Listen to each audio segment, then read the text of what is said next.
Президент Росії оголосив військову операцію в Україні. У столиці та Київській області з пів на 5 ранку чути вибухи. Російські війська заходять в Україну з окупованого Криму, Росії та Білорусі під загрозою тисячі міст і сіл, під загрозою Київ.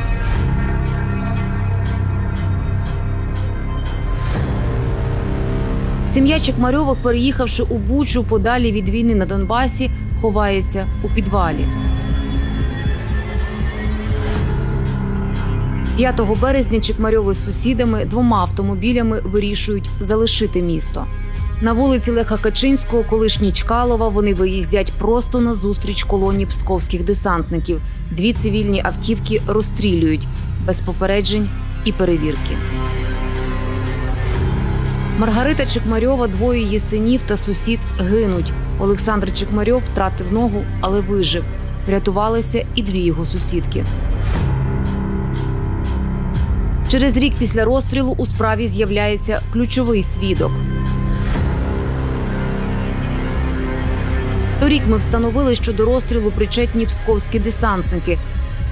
Тепер отримали шанс дізнатися імена тих, хто стріляв.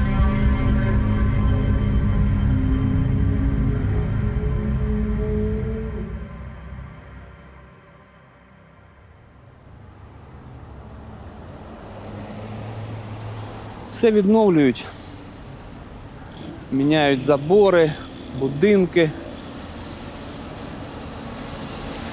Тут населення дуже багато. Матюша ходив у 2 зміни в школу, йолки-палки. Скільки людей.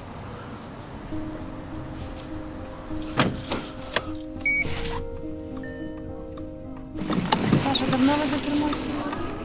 Як тільки протез отримав, почав ходити бік-мен. Брат одразу подарував. Це ось школа справа. Величезна така. Треба забрати ще фотографії.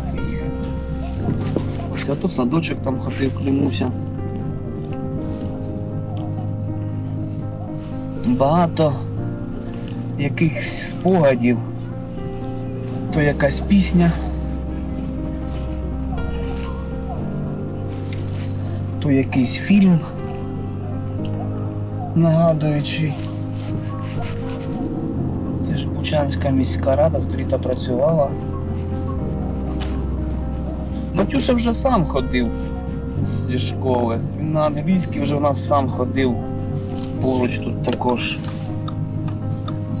Ріта один раз провела, показала, а там світофор такий, а там такий. Поняв? Поняв.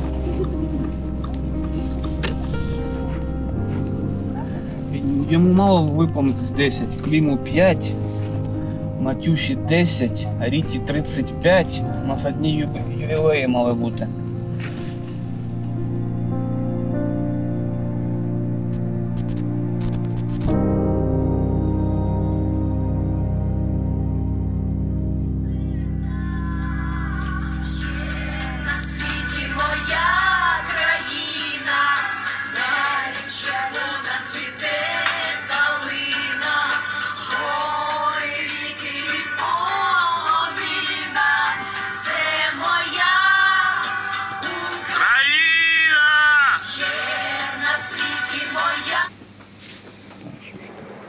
13 апреля младшему сыну день рождения будет. 2 июля старшему Матвею. У нас годовщина должна была быть. 10 лет.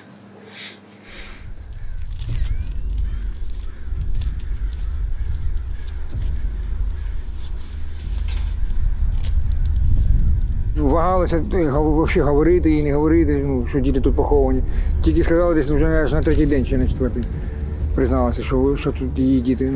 І вона почала сюди ходити кожного ранку, там, носити їм там печиво там, або там блінчики, там, якісь пекти, знаєте, як завжди, вона кожен ранок їм готувала їсти дітям, онукам своїм. Живими вже не заліземо в могилу. Місто внуків, так? Ріти. А жити треба. раді сина, що стався живий, раді всього сина, що нас спасає. Хотів спасти з Донецької війни. Та попали на цю. Нічого, просто виживеш. Я надіюсь, я йому сказав, що треба жити, ж розумієш? Да, це страшно, жити прийдеться, да. Мати є, батько є, тобі треба жити. Малі хотіли собаку завести, і я там завіз матеріали, хотів вольєр робити. Він буде легше. Буде до кого приходить з роботи. Ну, треба його відволікати. Заведемо собаку, і йому буде легше. У меня ж нога не просто отвалилась, отстрелилась от чего? Не с обычного ж пистолета или пулемета, а с крупнокалиберного. Они ж не стреляли, не стояли ж рядышком, не спрятались за углом по очереди и стреляли там, кто им мешает, это проверяет. Обстреляли просто вот обычную гражданский автомобиль, который не замаскирован, ничего. Не поинтересовались, куда вы едете, о чем, зачем, что. Просто начался обстрел. Им плевать было.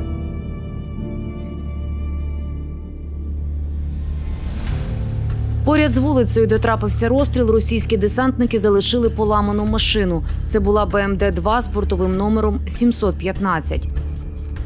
Залишену російськими десантниками бойову машину українські військові забрали після звільнення Бучі.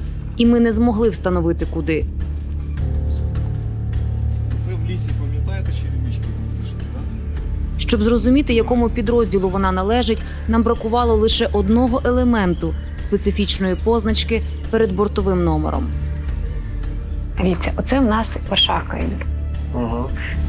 Отам у нас Гостомель. Тобто Новус он, да? А оце Чкалово. А, стоїть стопи. А ми, наверное, їм, по-моєму.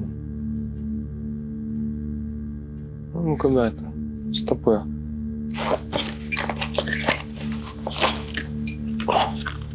Що за номер? 715. Я ж вам казав, що я її бачив, блін. Нашли ми эту беху, блін, ти представляєш? За специфічною позначкою перед бортовим номером, перевернутим трикутником з цифрою 1 всередині, ми встановили, що БМД з бортовим номером 715 належить 104-му полку 76-ї дивізії. Минуло 10 місяців. Який номер техніки вашої? 715. Це Андрій Медведєв, десантник із 104-го полку. Влітку 2022-го російські ЗМІ розповідали про подвиги Андрія у так званій спецоперації. Ефрейтор Андрей Медведев обнаружил укрепрайон противника и 20 радикалов, передал их координаты. Позже, при освобождении населенного пункта, Андрей ликвидировал вражеский автомобиль с минометом и 2 наблюдательных поста. Восени 2022 року оперативниками було встановлено військовополоненого Російської Федерації, який дав досить важливі свідчення у кримінальному провадженні. Одразу ж необхідно було ці свідчення перевірити, спростувати або підтвердити. Військовополонений, який утримується в слідчому ізоляторі, досить давно служить в Збройних силах Російської Федерації. Він навіть під час його допиту було встановлено, що він якби причетний, непричетний до окупації Криму, в Сирії. Він також воював. Тобто він, як то кажуть, битий вовк. Андрій Валерійович, поясніть, будь ласка, що саме мало місце на цьому місці? Що происходило здесь? Здесь были расстреляны 2 машины. Ким були розстріляні? Первый батальон тактической группы 104-го полка. Назвите полностью. 76-й десант, гвардейской десантно-штурмовой дивизии воздушных войск России. За інформацією наших джерел у поліції, яку вони здобули під час розшукових дій, 104-й гвардійський десантно-штурмовий червоного прапора ордена Кутузова полк 76-ї гвардійської десантно-штурмової Чернігівської червоного прапора ордена Суворова дивізії заходив на Київщину 2 батальйонними тактичними групами 25 лютого з території Білорусі. У Бучу перша батальйонно-тактична група вперше зайшла 27 лютого і зазнала суттєвих втрат на вулиці Вокзальній. Того ж дня вони вийшли у Здвижівку. Там був командний пункт 76-ї дивізії. 104-й полк 2 батальйонними тактичними групами повернувся у Бучу 4 березня. Першою зі сторони села Мироцького зайшла 2-га БТГР на чолі з підполковником Олександром Досігаєвим. Про розстріли того ранку на вулиці Києво-Мироцькій ми розказали у розслідуванні з одноіменною назвою. За 2-ю БТГР тим самим шляхом рухалася перша батальйонно-тактична група на чолі з підполковником Олександром Стефановим. За словами полоненого Андрія Медведєва, обидві БТГР вирушили до опорного пункту у таборі Променистий, неподалік від вулиці Леха Качинського. Коли саме це було? Це було 5 марта. О котрій годині? Утром где-то, точно время не знаю. Приблизно ближче до 10-ї чи до 5-ї ранку. Погода яка була? Было обычное утро, где-то, может быть, часов на 7, 6 где-то. Было светло было. Яка видимість була по дистанції? Обмежена чимось? Туманом, дощем, снігом? Нічого, обична видимість була. Зібрались і поїхали. Саша, що саме в той день було? А ну ти вже вже все, вже край, вже не було терпіння, вже стільки ж перельоти такі, що капець. Діти в підвалі. Вже все, вже психологічно було так, що страшно було більше за дітей. Ми не розуміли, що відбувається. Ніхто не розумів, що російські військові вже в Бучі, що танки вже ось поруч. А от тут вже поруч я побачив поперед себе перший БМП, який по нас стріляв, він там зліва і стояв. Ваша машина находилась здесь? Ваша машина находилась здесь? Да. Вот здесь, скажите, на каком расстоянии от вас стояла первая машина, которая открыла огонь? Примерно метров 125 где-то. 125 метров. А вторая машина на каком расстоянии стояла? Где-то между машинами у них было где-то, может, метров 20-10. За 20 метрів до тої машини. Где в этот момент находился БТР, на котором вы ехали, или БМД? Я находился здесь. Вот, поставьте его. Примерно вот здесь. На этой стороне дороги? Да. Так само ми і припаркувалися. Я подовж, і Галя своїм автомобілем подовж стала. Я зупинився і зразу моментально почався обстріл, моментально. Это момент, я так понимаю, когда Первая машина открыла огонь. Когда первая машина открыла огонь? Да. Вы видели, по ком они стреляют? Только силуэт белой машины. Где она находилась? Чуть, где-то метров, наверное, 100, может быть, 150 слева от дороги. Там было 2 машины. Я примерно помню, что они стояли слева от дороги, по-моему. В цей момент почали вести вогонь. Да. Ви де в той час знаходились? Возле своєї машини. Після початку ведення вогню по цих машинах, автомобілях цивільних, вони продовжували рух чи вони зупинились на місці? Вони остановились на місці. Ага. Які тактико-технічні характеристики бойової машини десанту? Озброєння. Яке там встановлено озброєння і з якого вівся вогонь? Там встановлена пушка 2,42 калибр 30 мм и пулемет Калашникова танковый, который установлен также в башне. Ага. Це огонь чого? Велся огонь с 30-мм пушки. А яка дальність стрільби? Где-то прицельная дальность 1300 метров. Тут майже в 10 разів менше, ніж прицільна дальність. Просто достатньо опустити її і произвести вистріл. Я тільки глянув, вже загорілась машина, глянув назад, уже побачив дітей, вже мертвими і Ріту.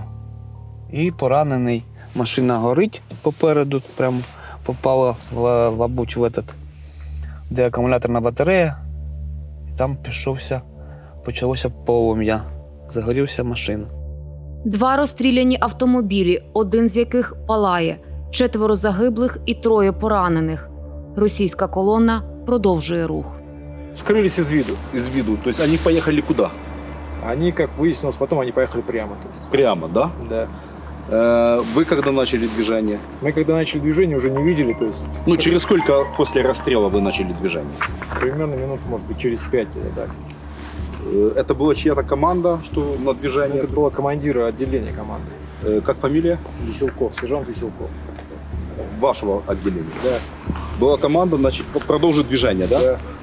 Вы тоже поехали прямо, да? Нет, мы повернули возле стадиона направо. Возле этого стадиона? Да. Но здесь вы проезжали? Да. Что вы видели в момент, когда проезжали здесь? Видели 2 машины, то есть одна, по-моему, горела, уже горела, вторая стояла, то есть у нее на капоте была большая выщелина. Я спустився так само. Галіна машина стояла ззаді. О, тут я між ними оповз і поповз. Це я вже так, як мені, я не пам'ятаю, досі мені показували. Доповз так добряче. Вы повернули сюда, да? Да. Там что случилось? Там отвалился каток на машине. Только потом, когда уже, то есть мы остановились, и когда я вышел на боевое охранение ближе к дороге, то есть я видел, как оттуда выползал человек. Как с машины выползал? С машины выползал человек, да. С какой машины? Ну там, то есть, неопределенно было, то есть когда я посмотрел уже, то есть он отползал от машины, грубо говоря.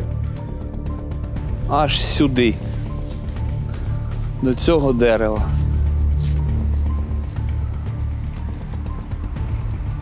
Потім зупинилось вже БМП, підійшли військові, вони поспілкувалися. Це я пам'ятаю точно, що вони поспілкувалися між собою, але це ж було відстань далеченько. Я не чув, про що вони розмовляли. І поїхали далі. А потім уже через деякий час підійшов хлопчик, він в Угалі в автомобілі знайшов якусь кадринку, тому що знайшли мене вже пожежники перемотаною ногою. І вони тоді вже приїжджав Валерій Євгенійович.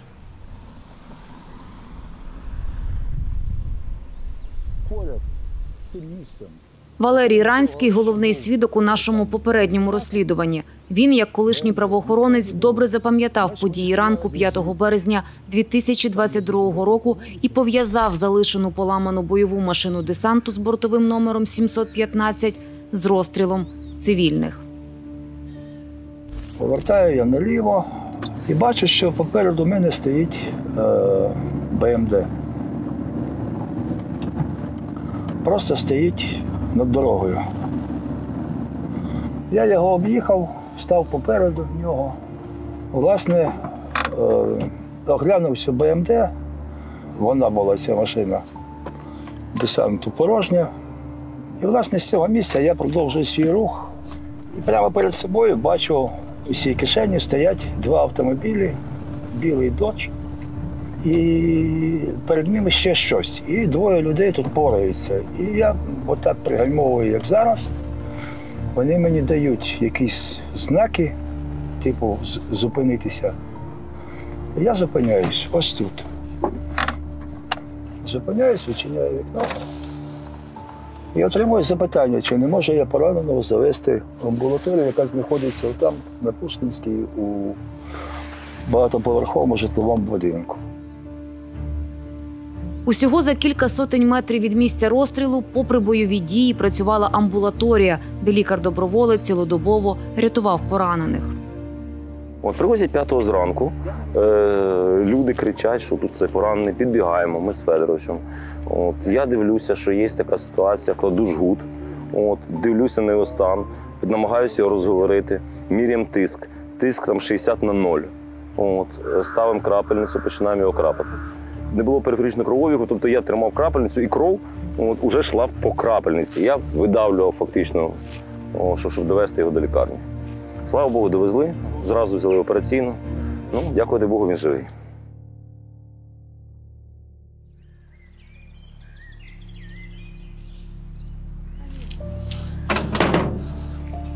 Проходьте, це мій пес. Що? Лежиш? Лежи. Хто корма це розсипав? Я чи ти? Ти, звісно.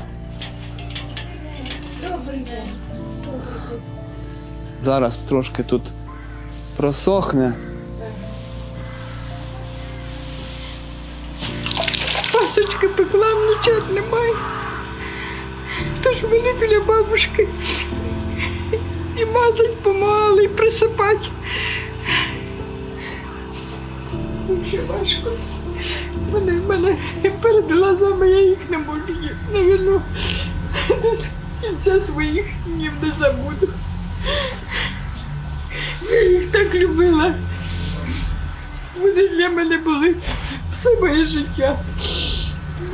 Ті прокляті фашисти, рашисти, що прийшли на нашу землю, тільки вони винуваті. Йому 4 роки підряд, вже як Клім народився, ми їздили на море, на Бердянськ. Кожен рік, постійно.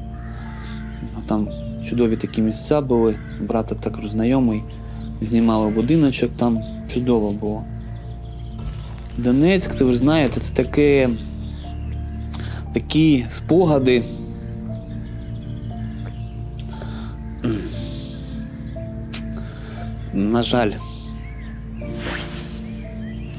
На жаль, зараз тільки через сльози.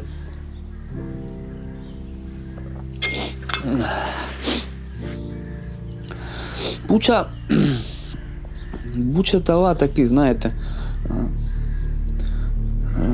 ковток життя новий.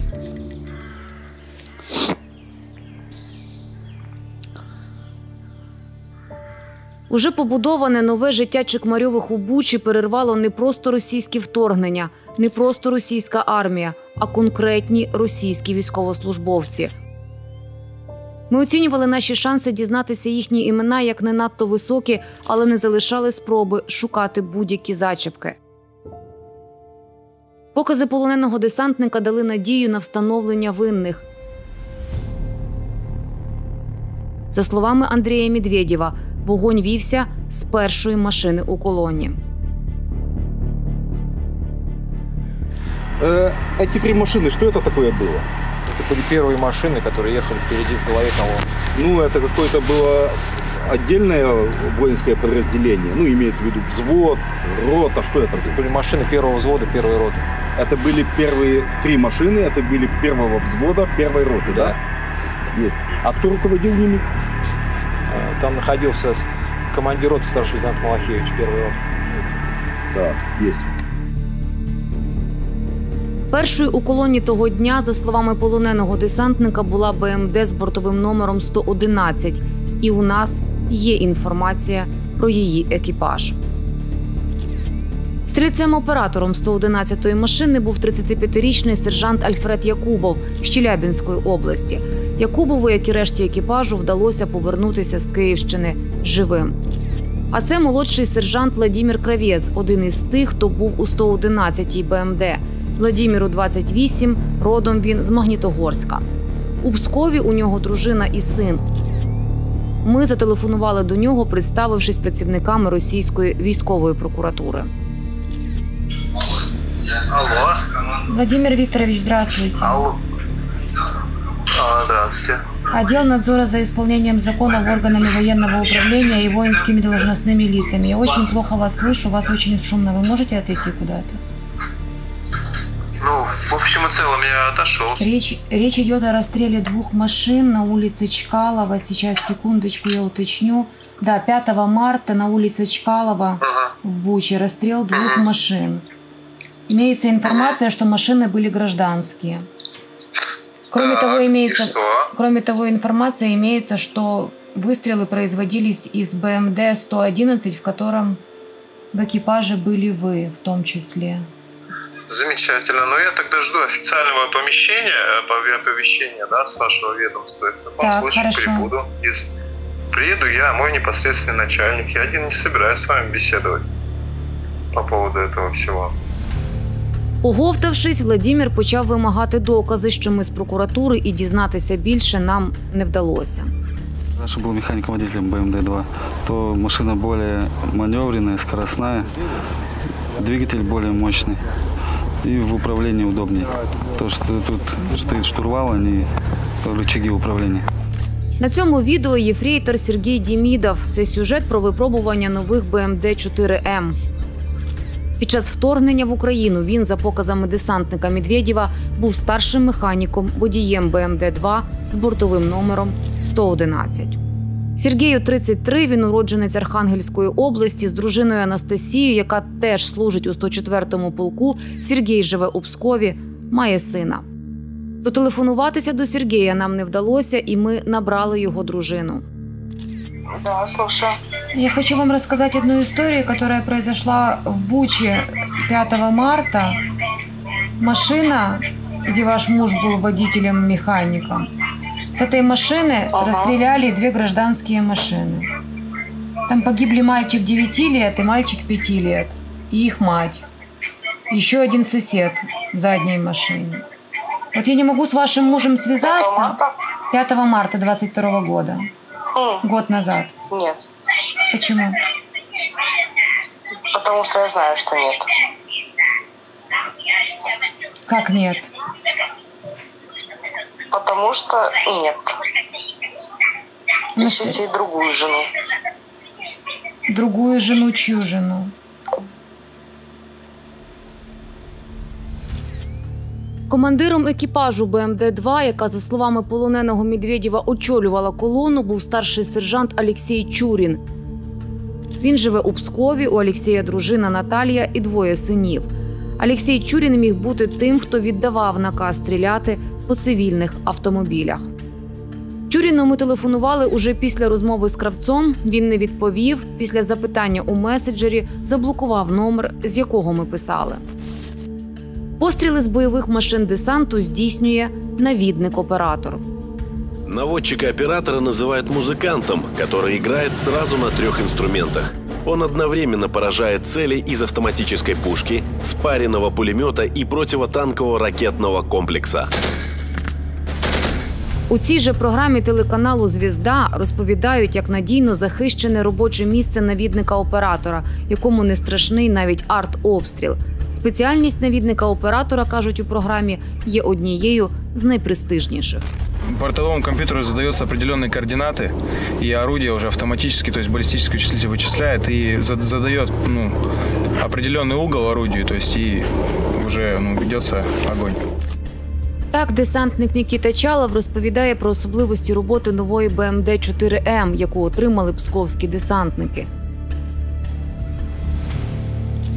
Саме він, за показами полоненого Медведєва, був навідником-оператором 111-ї БМД, з якої розстріляли цивільні авто. Чалов не взяв слухавку, але почав листування. Ми повідомили йому, що робимо розслідування, і він заперечив свою причетність до подій 5 березня 2022 року на вулиці Леха Качинського, колишній Чкалова, у Бучі. Якщо правильно говорить оцей Медведєв, якщо він говорить правду, то ця людина, от він Чалий, він наводчик-оператор. Це та людина, яка, якщо з цієї машини стріляла, то це той, хто стріляв. Мені, знаєте, якось, по большому счету, плівати, де він там, що він там. Є така там приказка, не приказка, Бог накаже. Ото їм... Мені хотілося там, знаєте, навіть тому глянути в очі. А що я толку гляну, що йому в очі? Що він мені скаже? Нічого не скаже. Він же собі в голові нічого не уявляє. Там, да, він не відчуває ніякого там напрягу великого там. Да, ну воював я, ну що ж тепер? Все, що він може сказати, і все, що він може подумати. Воював. Мене заставляла армія моя, да? Так же він може сказати. І все. На цьому все закінчиться. Країна мене, моя держава сказала мені йти воювати і вбивати українців. Зібрано достатньо доказів для повідомлення про підозру особі. А саме навіднику оператору бойової машини, десанту, яку встановили, оголошено про підозру у жорстокому поводженні з цивільним населенням, інших порушень законів та звичаїв війни, що передбачені міжнародними договорами, згода на обов'язкові, яких надана Верховною Радою України, поєднана з умисним вбивством. Після оголошення про підозру особі до суду звернено клопотання про обрання міри запобіжного заходу вказаній особі, тримання під вартою. Також вказану особу оголошено в розшук. Можливо, в подальшому він, будемо надіятись, попаде в полон і отримає вирок за свої дії. На даному етапі будуть заочно судити його. На місці події загинуло 4 особи, 2 малолітніх дітей. Потерпілі, які вижили, отримали тяжкі тілесні ушкодження. Тобто тут, безумовно, прокуратура буде клопотати про довічне позбавлення волі.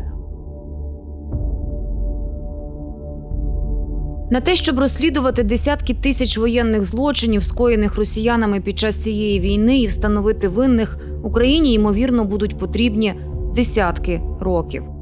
Притягнути воєнних злочинців до відповідальності – завдання не лише для України, але й для тієї частини світу, де домовилися про однакові цінності. Тієї частини світу, де не готові миритися з ракетними ударами по житлових масивах, захопленням і вивезенням заручників, розстрілами цивільних, вбивствами дітей. Ніхто ж не може пояснити, чому стріляли. Оце ось мене більше бентежить. Біла машина, прозорі скло, діти сидять. Да, і ми, звичайно, моя, мабуть, помилка, те, що ми не написали там діти. Ну, я думаю, що це б не спасло зовсім. Воно б згоріло просто, як і все. Ота моя писанина. Просто б згоріла. Ну, то, що машина ж прозора. Видно, що сидять діти. І їх не зупинило це. І не зупинило, скільки людей на Житомирці, і тут, мабуть, скільки не зупинило.